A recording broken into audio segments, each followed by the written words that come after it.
Hello दोस्तों, मैं हूं शिव अकरम और आप देख रहे हैं डिजिटल लीडर चैनल।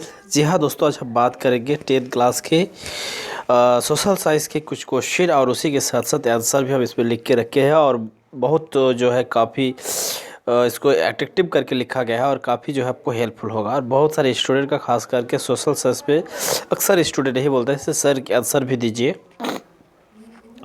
तो आज इस वीडियो में हम आपको क्वेश्चन के साथ साथ आंसर भी लाए हैं और ये जो है बेहतरीन ढंग से इसको लिखा गया है, इसको आप देखिएगा। लेकिन थोड़ा बहुत हो सकता है कि टाइपिंग में स्पेलिंग मिस्टेक हो सकता है, कुछ चीज़ छूट गया होगा, ऐसा हो सकता है। तो चलिए, जो हम आपको सेट 1 बताए थे, सेट 2, सेट 3, ये तीनों जो नए सिलेबस के आधार पर जो क्वेश्चन रिड्यूस किया गया है उसके बेसिस पर इसको बनाया गया था। और ये आपको दे चुके हैं हम पहले 3 सेट, उस वीडियो को भी आप देख लीजिएगा। या तो इसी से आपको काम चल जाएगा, क्वेश्चन भी मिल जाएगा और आपका जो है आंसर भी मिल जाएगा। लेकिन हालांकि अगर देखा जाए तो अधिकतर क्वेश्चन ये नहीं होगा, आंसर ही आपको ज़्यादातर मिलेगा। क्वेश्चन इसमें थोड़ा बहुत ये हो सकते हैं। तो चलिए, यहाँ पे पहला जो क्वेश्चन था आपको सेट 1 में हम आपको बताए थे, ये मीटरनिख क्या है, अथवा यहाँ पे दूसरा जो मीटरनिख पहला क्वेश्चन था जो वो आपका मीटरनिख है उसका आंसर। तो हमको लग रहा है कि सबसे पहले आपको उस क्वेश्चन जो है वो क्वेश्चन को भी आपको दिखाना जरूरी है, तब जाकर आपको समझ में आएगा। तो हालांकि पहले हम आपको एक बार क्वेश्चन दिखा देते हैं, या चलिए पहले एक बार हम आपको क्वेश्चन दिखा देते हैं, तब फिर बात करेंगे। तो चलिए, यहाँ पे पहले हम क्वेश्चन दिखा देते हैं। क्वेश्चन इसको देख लीजिए, या तो आप इसको स्क्रीनशॉट लेकर रख सकते हैं, तब जाकर आपको ये होगा। तो आप इसको जो है स्क्रीनशॉट ले लीजिए एक बार फटाक से, तब हम फिर आगे बात करेंगे। तो पहला क्वेश्चन जो है, जब फ्रांस जीतता है तो बाकी यूरोप को सर्दी जुकाम हो जाते हैं, किसने कहा था? यंग इटली की स्थापना किसने की? निरागुस सब क्या समझते हैं? यूटोपिया सब क्या समझते हैं? रॉलेट एक्ट क्या था? भारत के लोग जो है रॉलेट एक्ट के विरोध क्यों किए थे? तो ये जो काफ़ी क्वेश्चन है, इस क्वेश्चन को आप फिर यहाँ से एक बार आप स्क्रीनशॉट ले सकते हैं। फिर आप यहाँ से एक बार स्क्रीनशॉट ले सकते हैं। स्क्रीनशॉट लेकर इस क्वेश्चन को आप अपने पास रखिए, ठीक है। तो आई होप हम आशा करेंगे कि सभी क्वेश्चन का आप जो है स्क्रीनशॉट ले चुके हैं। अब हम आंसर में बात करेंगे। आंसर में आपको जो है सारा डिटेल्स हम बात करेंगे। तो यहाँ पे मीटरनिख लिखा गया है, कोई कोई किताब में दूसरा भी नाम लिखता है, लेकिन यहाँ पे मीटरनिख जो है सही नाम होगा। उसके बाद दूसरा क्वेश्चन जो है अथवा वाला नीचे वाला क्वेश्चन, उसका जो है यंग इटली की स्थापना जोसेफ मैथियन ने की थी, ठीक है।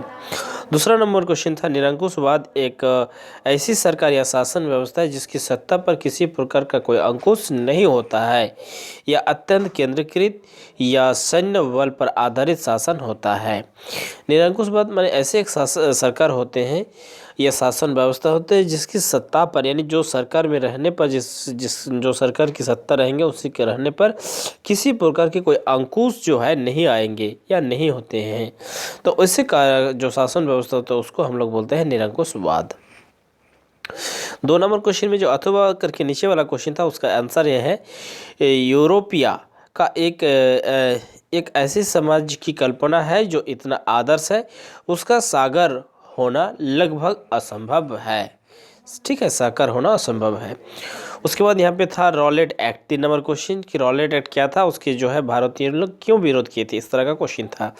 तो उसका क्वेश्चन यहाँ पे आप देखिए, रॉलेट एक्ट जो है अंग्रेज द्वारा पारित एक ऐसा कानून था जो 1918 में आया था, ठीक है। इसके अनुसार बिना मुकदमा चलाए किसी भी व्यक्ति को संदेह या शक के आधार पर जो है नज़रबंद या गिरफ्तार किया जा सकता था। भारत के लोगों ने इसका विरोध किया था क्योंकि यह एक काला कानून था। गांधी जी ने बताया था कि यह काला कानून है। इस कानून के द्वारा भारतीय राष्ट्रीय आंदोलन को दबाया जाने की कोशिश की जाने लगी थी। और इससे क्या होते थे कि जो राष्ट्रीय आंदोलन हम लोग कर रहे थे भारतवासी के लोग, उसमें जो है उसको दबाया जाने की ये कोशिश थी। यानी कोई भी आदमी जब राष्ट्रीय आंदोलन के लिए खड़े होंगे, आंदोलन करेंगे, तो कोई भी अगर थोड़ा सा कुछ इधर उधर करके बिना मुकदमा किए ही उसको जाकर वो गिरफ्तार कर सकते थे। तो इसीलिए रॉलेट एक्ट का जो है विरोध किया गया था। तो इस कानून के शक के आधार पर लोगों को गिरफ्तार किया जाना था, इसी के चलते उसको जो है उस कानून का विरोध किया गया था। छोटा सा संक्षेप में इसको लिखा गया। अथवा से जो उत्तर है नीचे, इसमें जो क्वेश्चन है अलग अलग, उसको क ख के रूप में है। तो यहाँ पे साइमन कमीशन जो है साइमन कमीशन भारतीयों को संतुष्ट करने का असफल प्रयास था। 1919 में 1919 के एक्ट के अनुसार 10 वर्ष के बाद भारत ने उत्तरदायी शासन की प्रगति की जांच के लिए साइमन कमीशन बनाया गया, जिसके अध्यक्ष सर जॉन साइमन थे। यह कमीशन 3 फरवरी 1928 को भारत पहुंचा। इस कमीशन के अध्यक्ष आधा सदस्य थे। साइमन कमीशन ने एक भी भारतीय सदस्य नहीं होने के कारण इसका विरोध कोई जगह पर होने लगा। इसी कमीशन के विरोध का नेतृत्व लाला लजपत राय ने की। विरोध के दौरान लाठीचार्ज में लाला लजपत राय की मृत्यु भी हो गई थी। यह कमीशन जो है भारतीयों को असंतुष्ट कर पाया, यानी भारतीयों को संतुष्ट नहीं कर पाया। यानी इसको कहने का मतलब है कि अंग्रेज ने, यानी ब्रिटिश सरकार ने एक कमीशन बनाए थे और उस कमीशन के आधार पर जो है भारत को 10 वर्ष के अंदर उसके उत्तरदायी शासन की प्रगति क्या है, उसके में प्रगति हो रही है, उसकी जांच करने के लिए बनाया गया था। तो उसमें जो कमीशन में जो सदस्य थे, वो सदस्यों में से एक भी सदस्य भारतीयों को नहीं लिया गया था। तो उसमें अक्सर जो है भारतीय लोग उसमें क्या हो रहे थे, संतुष्ट वो लोग नहीं थे।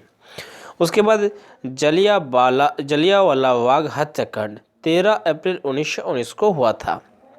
जलियांवाला बाग हत्याकांड 13 अप्रैल 1919 को हुआ था। ठीक है, तो 13 अप्रैल को वैसाखी के दिन लगभग 20,000 और पंजाब के जलियांवाला में डॉक्टर सैफुद्दीन किचलू और डॉक्टर सत्यपाल की गिरफ्तारी के विरोध में शांतिपूर्वक सभा कर रहे थे। यानी 2 आदमी को पकड़ा लिया गया था और पकड़ाने के लिए वो जो है 20,000 के करीब आदमी जो है शांतिपूर्वक ढंग से आंदोलन कर रहे थे कि क्यों उन लोगों को पकड़ा गया है। तभी अंग्रेज ऑफिसर जनरल डायर बाग पर सैनिकों के साथ आता है और बिना डायर बाग पर सैनिकों के साथ आता है और बिना चेतावनी के उसने जलियांवाला, ठीक है, कि सभी एकत्रित लोगों पर गोली चलाने का आदेश दे देते हैं और वहाँ पे ऑफिसर आने के बाद जो है गोली चलाने का जो है परमिशन दे देते हैं और गोली चलाना स्टार्ट हो जाता है। कोई सतर्कता नहीं कि आप लोग चले जाइए, ये होगा, कुछ नहीं, सीधा गोली चलाना स्टार्ट कर देते हैं। इसमें कोई भारतीय लोग मारे जाते हैं।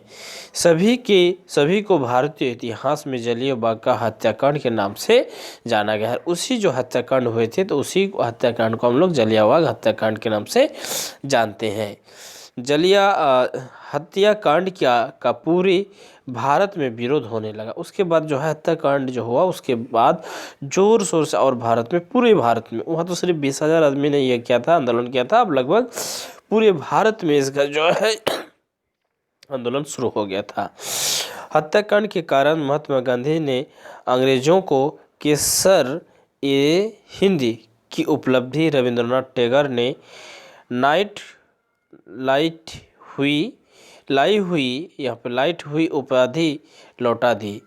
यानी महात्मा गांधी को जो है एक उपाधि दिया गया था, उस उपाधि को हटा दिया गया था, यानी लौटा दिया था।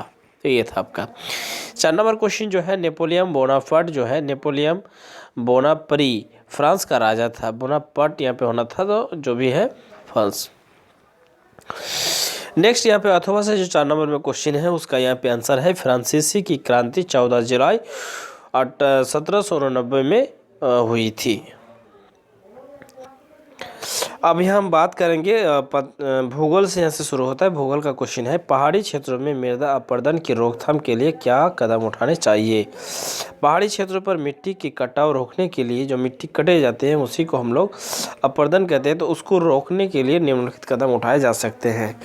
वृक्ष रोपण कर सकते हैं। अगर गाछ लगाएंगे, वृक्ष लगाएंगे तो क्या होगा, मिट्टी के जो पानी बहाव होते हैं, वो बहाव जो है बहुत मैंने उसकी जो है स्पीड घट जाएंगे, क्योंकि वृक्ष के जो जड़ होते हैं, उस जड़ के जरिए क्या होते हैं, वो मिट्टी को तो ऐसा करके रखेगा ही, और जो सोत का ये होता है, गति होते हैं, तो उसमें वो विरोध उत्पन्न करेंगे, तो उससे काफ़ी जो है मिट्टी को काटने से बचा सकते हैं। पहाड़ी ढालों पर जो है एक बंजर भूमि में वृक्ष रोपण करना चाहिए। उसके बाद सीढ़ी नुमा खेत, यानी सीढ़ी नुमा खेत का अर्थ होता है कि एक ऊंची जगह है तो ऊंची जगह में एक छोटा सा खेत और उसके नीचे जगह में एक छोटा सा खेत। तो खेत हो जाने पर क्या होगा, अलग अलग अगर खेत हो जाएंगे तो उसमें जो है पानी बहने का चांसेस कम हो जाएंगे। तो उसमें क्या होगा कि जो है मिट्टी कटने का एक ये होता है, कम होंगे। पहाड़ी ढालों और असमतल भूमि पर सीढ़ी नुमा खेत बनाकर खेती करना चाहिए। ये तो होता ही है, अक्सर पहाड़ी अंचल में ऐसे ही तरह का खेत बनता है। एक ही आदमी का 1 बीघा ज़मीन है, लेकिन उसी 1 बीघा ज़मीन में एक कोना में एक छोटा सा अलग डिजाइन का ज़मीन बना हुआ, थोड़ा सा ऊंचा है, उसके बाद थोड़ा सा नीचे वाला और छोटा छोटा करके, तो ये किया जाता है। ठीक है। बांध निर्माण, बांध बनाकर अनभिकली का अपर्दन को रोका जा सकता है। ठीक है।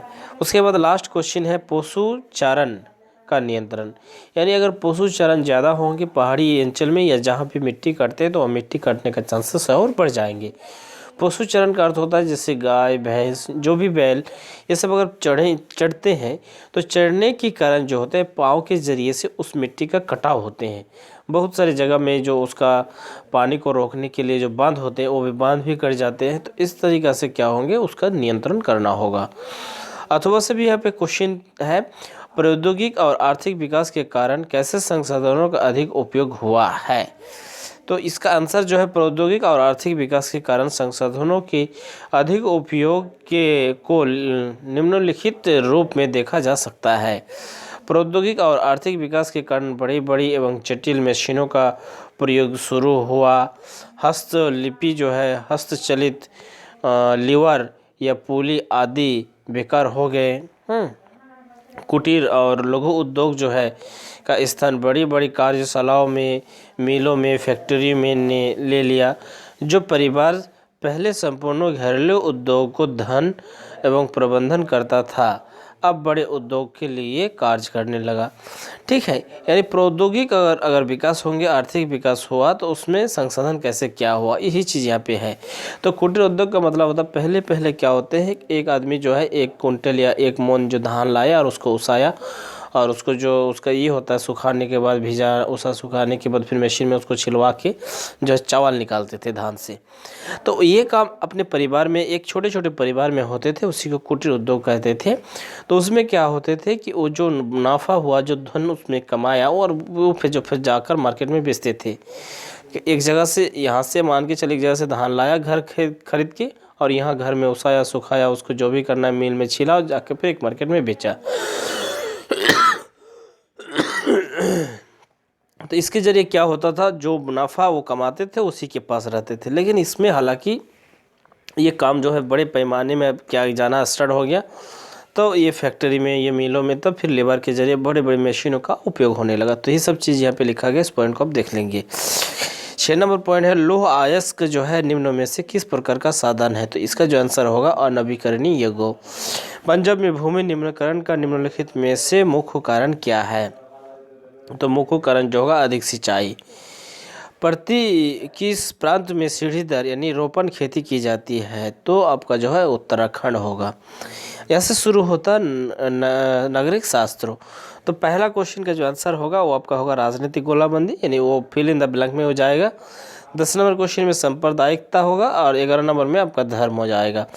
12 नंबर में जो है लोकतंत्र लोगों का शासन होता है, इसमें जनता की हिस्सेदारी प्रमुख रूप से होती है। अन्य शासन व्यवस्था में जनता की हिस्सेदारी इसके बराबर नहीं होता।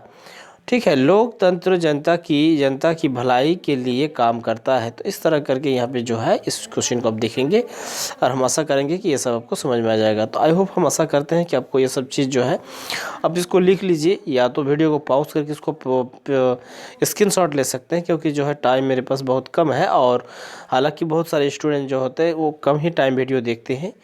तो आपसे हम उम्मीद रखेंगे कि जो जो स्टूडेंट्स से इंटरेस्टेड है इसको आप ज़रूर फोटो करके अपने पास इसको रखिएगा और अपने हर रोज़ इसको तैयारी करते जाइए और इसी तरह करके हम और आपको 2-3 सेट देंगे, सभी का आंसर देंगे। साइंस भी बताएं उसका भी आंसर दे देंगे और मैथमेटिक्स का भी।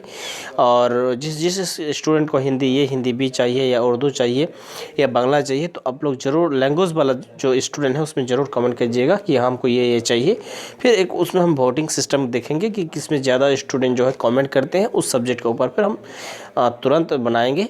और जो है आपके पास अगर देखा जाए तो काफ़ी दिन है भी नहीं, अगर मुश्किल से है तो लगभग 90 दिन के आसपास हम मान के चलते हैं। नवंबर तो आपका ख़त्म हो गया, दिसंबर, जनवरी, फरवरी, मार्च के लास्ट तक में एग्ज़ाम आपका शुरू हो जाने का उम्मीद तो हम लोग जताते हैं। अब देखा जाता है सरकार कहाँ तक क्या करते हैं। तो खैर जो भी है हम इस वीडियो में यहीं तक, फिर मिलते हैं नेक्स्ट वीडियो में। थैंक यू, धन्यवाद।